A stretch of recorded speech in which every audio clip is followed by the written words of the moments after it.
The end of May is time to harvest one of my favorite weird vegetables of the entire season. And I've grown over 300 species of edible and medicinal plants, and this is the single most useful plant in my entire garden. And I'm going to show you a couple favorite ways I prepare it. This is an onion, but it's not a regular onion. See, instead of producing a flower, this weirdo is going to start producing more onions on top. Then after that, those onions start to grow more green onions, which grow more onions on top. It's like the meta onion, onions all the way down. Now the cool thing is every part of this weirdo is edible. The bulb is edible, the green onions are great. But today we're looking for, in my opinion, the best part of the plant. Look at these weirdos. These Egyptian walking onion top sets. Now the magic of these is they're a great flavored little onion. But if you get them right now, you get a bonus, which is the peels are just starting to form. So right now I can harvest these and not have to peel them.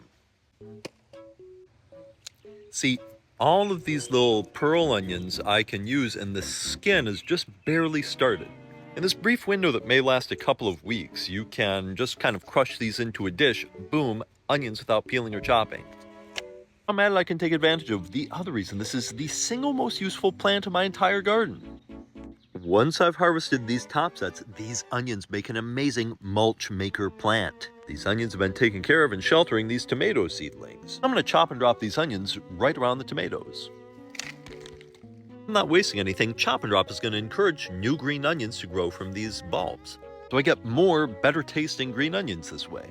I'm also going to grab some of these little Turkish rocket capers. I got a big basket of pearl onions, and I've got my tomatoes mulched for the season. Now, Mike, what are you going to do with all those onions? First, I'm going to quick pickle some in some vinegar. I just throw these octopus tendril things right in there with them. And I add some of these caper things. Fill that with vinegar. Done.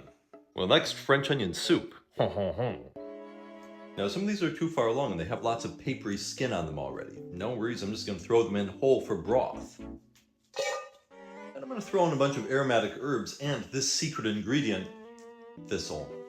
One of the stars of vegetable broth is artichoke.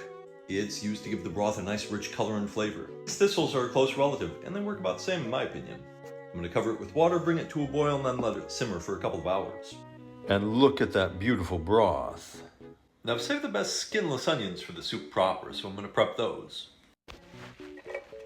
And then I'm going to caramelize them. Look, this kind of dish requires a massive amount of onions. I start them on pretty high heat, then turn it down and let them simmer for maybe 45 minutes in some olive oil. Add the broth back in.